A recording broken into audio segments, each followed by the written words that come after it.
दोस्तों,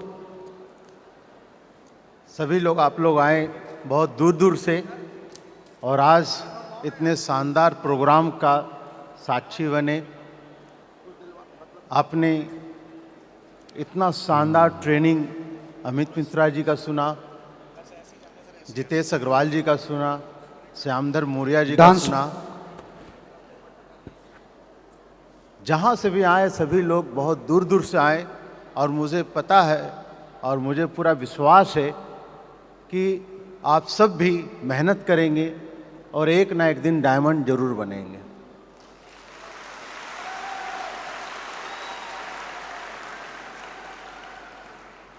दोस्तों, श्यामधर मौर्य जी का आज सुन रहा था, इतना अच्छा लगा कि मैं मतलब बयान नहीं कर सकता। और कल हम लोग सभी बार बार श्यामधर जी का आईडी खोल रहे थे और चेक कर रहे थे, अब कितना बचा, अब कितना बचा। और जैसे ही डायमंड का हुआ, चारों तरफ फ़ोन आना शुरू हो गया हर जगह से। और क्या खुशियाँ, विशेष जी का कॉल आया, मनोज जी का कॉल आया, सुबोध सर, संजय सर, सब एक दूसरे से हम लोग बात कर रहे थे, श्यामधर जी का, अमित मिश्रा जी का। ये प्यार, ये मोहब्बत, ये खुशी दूसरे को खुशी देख करके और कहीं नहीं है। ये केवल डायरेक्ट सेलिंग में ही है और ये केवल रूट प्योर में ही है। तो दोस्तों, एक डायरेक्ट सेलिंग ही है जहां पे आप सफल होना चाहते हैं दिल से, तो आपको सफल बनाने के लिए बहुत सारे लोग लग जाएंगे, बाकी जगह पे नहीं। बाकी जगह पे आप सफल होना चाहेंगे तो लोग आप पे टांग खींचेंगे, बोलेंगे कि नहीं नहीं तुम ज़्यादा ही सोच रहे हो, ये सब ठीक नहीं है, ये सब बेकार बातें हैं, जैसा जी रहो वैसे ही जियो, जैसे तुम्हारे बाप दादा जिए, पिताजी जिए, वैसे ही जियो। आप कार के बारे में सोचेंगे, आप बड़े घर के बारे में सोचेंगे तो बताएंगे क्या ज़रूरत है। लेकिन जिस तरीक़ा से सभी को मैं देख रहा हूँ, श्यामधर जी ने बताया 18 साल साइकिल चलाया और अब 60 लाख का मर्सिडीज पे आ रहे हैं। ये डायरेक्ट सेलिंग की पावर है, ये रूट प्योर की पावर है। उसी तरीक़ा से मैं अपना आँख से लाइव देखा हूँ अजीत चौधरी को। मेरे पास कभी फोर्ड फेस्टा गाड़ी हुआ करता था और मैं बैठा हुआ था, जितेश जी मेरे साथ बैठे हुए थे और अजीत चौधरी उधर से साइकिल से सामने से आ रहा था। तो जितेश बोलता है कि सर देखिए ये लड़का बहुत अच्छा करेगा काम। तो मैंने बोला कि बुलाओ, मिलाओ। तो मैंने अजीत को बोला कि आओ पीछे गाड़ी में बैठ जाओ, और ये गाड़ी में बैठ नहीं रहा था। इसको लग रहा था कि मेरे कपड़े गंदे हैं, गाड़ी गंदा ना हो जाए। मैंने बोला अरे कपड़े गंदे होने से कोई फ़र्क नहीं पड़ता, मेरे लिए इंसान ज़्यादा इम्पोर्टेंस रखता है और तुम ज़्यादा इम्पोर्टेंट हो, आओ बैठो। और जब मैंने बोला तो बैठ गया और उसके बातों से सचमुच लगा कि ये बहुत दूर तक जाएगा। मैंने बोला मैं तुम्हें गाइड करूँगा, मेहनत करो। और आज बड़ा खुशी होता है कि आज 1 करोड़ 8 लाख का मर्सिडीज भी है और 50 लाख का ऑडी, दोनों लग्जरी गाड़ी मेंटेन करता है। बहुत खुशी। और अमित जी के बारे में तो बताना जैसे सूर्य के सामने दिया जलाने वाली बात हो गई।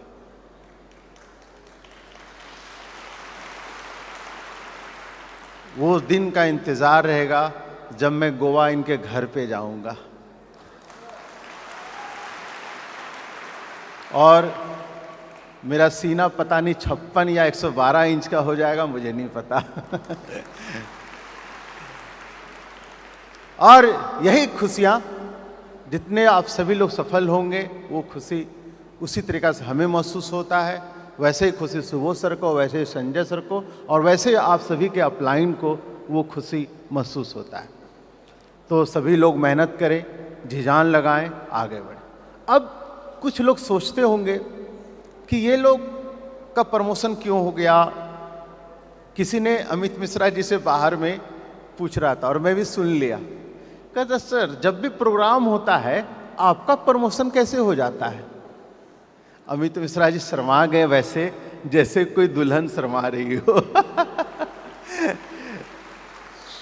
क्योंकि जब मेहनत कोई करता है और उसको सफलता बार बार मिलता है और कोई उसका तारीफ करे तो किसको पसंद नहीं है। बहुत उनको खुशी हुआ। तो फिर मैं भी यही सोचा कि ये लोग का प्रमोशन क्यों हुआ। तो बेसिकली क्या है, ये सारा माइंड गेम है। ब्रेन को ना, माइंड को दो पार्ट में डिवाइड करते हैं, एक 5% एक 95%। 5% को बोलते हैं कॉन्शियस माइंड और 95% को सब कॉन्शियस माइंड। 5% क्या करता है कि आगे का सोचता है, हमेशा एक्टिव रहता है, नया नया चीज सोचता है, कैसे टीम बढ़ाएं, कैसे तेजी से बिजनेस बढ़ाएं, आगे की ओर सोच। और वो 95% जो सब कॉन्शियस है वो पुराना जो बीत गया है, पास्ट है, सारे प्रॉब्लम उसके बारे में सोचता है। और जब 95% है तो जाहिर है कि ज़्यादा आदमी 95 की तरफ झुकेगा। लेकिन ये जो सफल है, जो तेजी से आगे बढ़ रहे हैं, ये जबरदस्ती फिर उस 95 की जगह पे 5% का यूटिलाइज करते हैं, आगे का सोचते हैं, नया नया तरीका निकालते हैं कैसे हमारा बिजनेस बढ़े। पुराने क्या थे, क्या है, पहले क्या थे, क्या मिल रहा, क्या नहीं मिल रहा था, क्या हुआ, वो सब भूल करके और आगे की ओर देखते हैं। तो दोस्तों, आप भी सफल होना चाहते हैं तो 5% का यूज करें, आगे के बारे में सोचें। पहले क्या बीत गया उसका रोना रोने से कुछ नहीं होगा, और आगे सोचेंगे तब आपका तरक्की होगा। तब आपके पास भी ऐसे ही मर्सिडीज, ऑडी आएगा, शानदार गोवा में घर होगा, सब कुछ बाहें फैलाए आपका इंतजार कर रहा है। तो अगर उस 5% माइंड को अपना यूटिलाइज करें तो आप टॉप अमीरों, 5% टॉप अमीरों में आपका भी नाम जरूर आएगा। सेकंड में देखता हूं कि जो लोग तरक्की करता है वो क्या करता है, तो वो समय समय पे अपग्रेड करता है। क्या अपग्रेड करना जरूरी है या नहीं है? एक कंपनी है एप्पल, जिसके फोन आते हैं आईफोन, सब जानते होंगे, सब जानते हैं। 2008 में शुरुआत हुआ था, हर साल नया फोन लॉन्च कर देता है अपग्रेड करके। करता है कि नहीं करता है? कभी 14, कभी 15 मैक्स, कभी प्रो, हर साल। और जैसे ही लॉन्चिंग होता है लोग कतार में लग करके खरीदते हैं उस मोबाइल को, और प्रेस्टीज सिंबल बन गया है। अगर ये मोबाइल आईफोन अगर है तो वो प्रेस्टीज सिंबल है सबके पास, और लोग खरीदते हैं इसलिए कि हर साल वो अपग्रेड करता है। और जिस कारण से आज एप्पल कंपनी का जो मार्केट कैपिटल है वो लगभग इंडिया का जीडीपी के इक्वल है, बराबर है, थोड़ा ही मोड़ी कम है। लगभग उसका market capital 3.04 trillion US dollar है, और इंडिया का जीडीपी 3.08 ट्रिलियन यूएस डॉलर है, तो थोड़ा ही सा कम है। मतलब एक कंपनी पूरा देश का, भारत इतना बड़ा देश है, उसका लगभग इक्वल है। क्यों? हर साल अपग्रेड कर रहा है, हर एक देश में उसका बिजनेस बढ़ रहा है, वो अपग्रेड कर रहा है। अगर वो अपग्रेड करना बंद कर दे, बोले कि ये लास्ट जो 15 मैक्स है ना, यही मेरा लास्ट रहेगा, अब आगे 16 में नहीं निकालूंगा, 17 नहीं निकालूंगा, 18 नहीं निकालूंगा, तो पब्लिक क्या करेगा?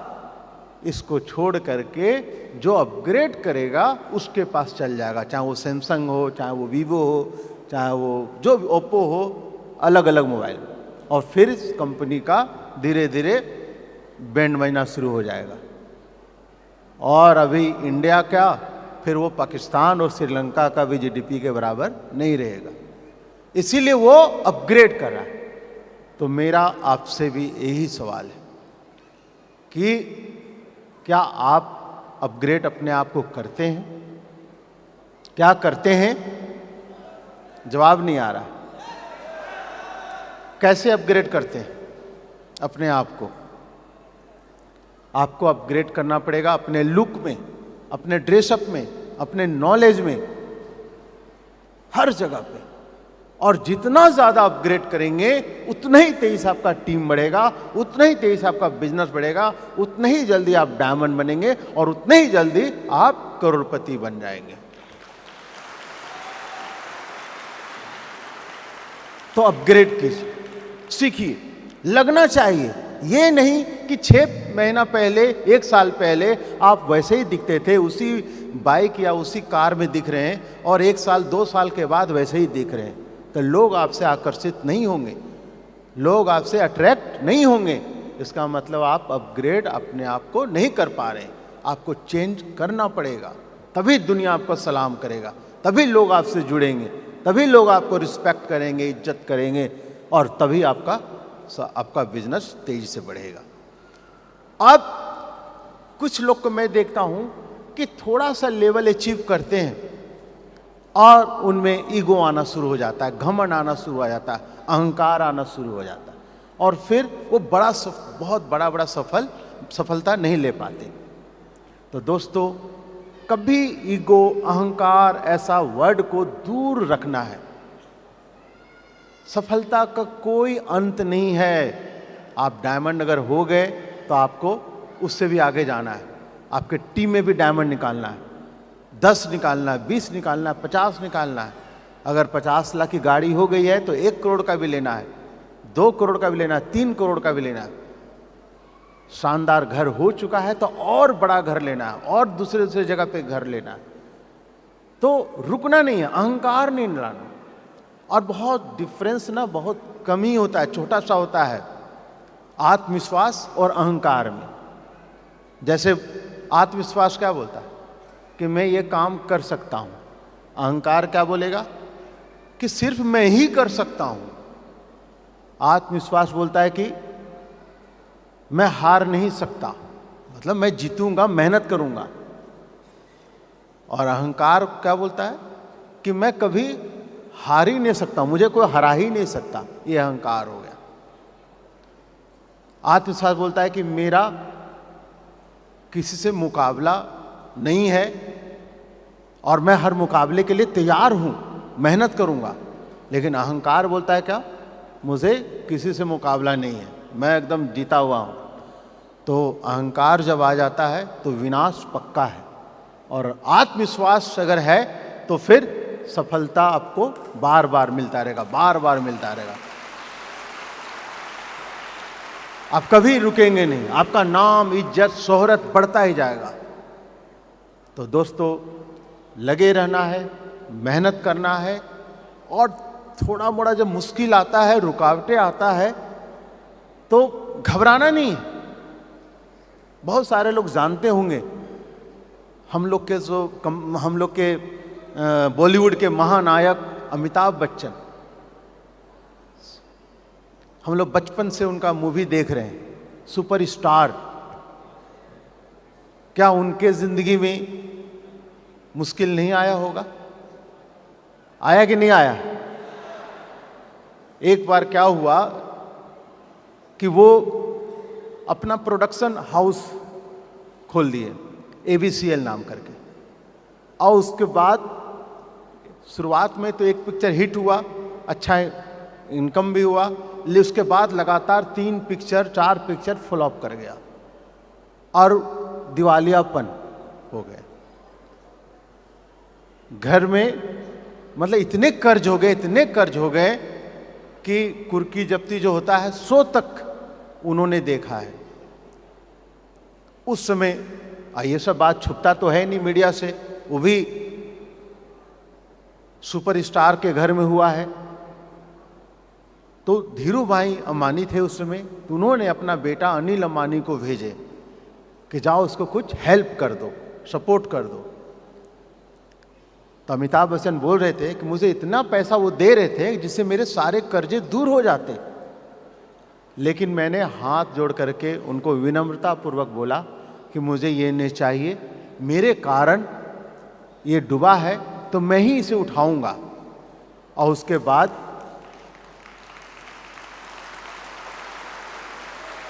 उसके बाद वो केबीसी में चल गए, कौन बनेगा करोड़पति, मोहब्बतें में रोल किया उन्होंने, वो पिक्चर सुपरहिट हुआ, केबीसी सुपरहिट हुआ। और उसके बाद सारे कर्ज तो खत्म ही हो गए, और फिर कितने हजार करोड़ का फिर मालिक बन गए। तो जब इतने बड़े इंसान के बीच में रुकावट आ सकता है तो हम आप जैसे लोगों साथ क्यों नहीं होगा। तो हिम्मत आपको भी करके कि मेरे साथ कोई प्रॉब्लम हुआ, मैंने कुछ अपना टीम में कुछ गड़बड़ किया जिस कारण से डाउन हुआ, चाहे मेहनत कम किया, चाहे घर में ज़्यादा रह गए, चाहे डाउनलाइन से नहीं हम रिश्ता अच्छा से बना कर रखे, चाहे अपलाइन से नहीं रख पाए, जिस कारण से आपका चेक डाउन हो गया, लेवल दूर दूर हो गया, तो वो फिर से बिजनेस आपको ही उठाना पड़ेगा, आपको ही रियलाइज करना पड़ेगा आपकी गलतियां। दूसरे पे ठिकरा फोड़ने से कुछ फायदा नहीं होगा, उससे ना आपका नाम बढ़ेगा ना शोहरत बढ़ेगा। हाँ, आप सेटिस्फाई हो सकते हो बोल करके, इसके कारण नहीं हुआ, उसके कारण नहीं हुआ, उसके कारण नहीं हुआ, लेकिन उसके क्या आपके बैंक में पैसे भर जाएंगे, आपका लेवल बढ़ जाएगा, कुछ भी नहीं होगा। दुनिया सब समझ, आपका बात तो सुन लेगा लेकिन कहेगा कि अपना गलती ये नहीं मान रहा है, तो इसको दूर करें। और अमिताभ बच्चन ने बोला कि मेरा सबसे बड़ा तारीफ जिंदगी में मिला था कि एक बार धीरू भाई अंबानी के घर में बहुत बड़ा प्रोग्राम हो रहा था। उस प्रोग्राम में अमिताभ बच्चन को भी बुलाया गया, तो वो कहीं अपने दोस्तों के साथ बैठे हुए थे, और धीरू भाई अंबानी बहुत बड़े बड़े वर्ल्ड के इंडस्ट्रियलिस्ट लोग के साथ बैठे हुए थे। तो धीरू भाई अंबानी ने बोला कि चलो अमिताभ बच्चन को बुलाओ, मैं लोगों से मिलाना चाहता हूं। तो अमिताभ बच्चन गए। उसके बाद धीरू भाई अंबानी ने बोले कि ये लड़का गिर गया था, दिवालियापन हो गया था, लेकिन ये लड़का किसी के सामने झुका नहीं, हेल्प नहीं लिया, और ये खुद उठा, और इसलिए इसका मेरे दिल में बहुत बड़ा रिगार्ड है, बहुत इज्जत है। भारत का सबसे अमीर व्यक्ति अगर कोई ऐसा बोले किसी के बारे में, तो उसका सीना चौड़ा होगा कि नहीं होगा। तो दोस्तों, हमारा भी सीना चौड़ा तब होगा जब आप इतना तरक्की करें और हम आकर के स्टेज से बोले आपके बारे में कि इन्होंने मेहनत करके ये अचीव किया। आपका तारीफ सुबोध सर करें, संजय तिवारी सर करें, ऐसा मेहनत कीजिए। और मुझे पूरा विश्वास है कि सभी लोग मेहनत करेंगे, सभी लोग एक ना एक दिन डायमंड बनेंगे। All the best, go diamond. Thank you.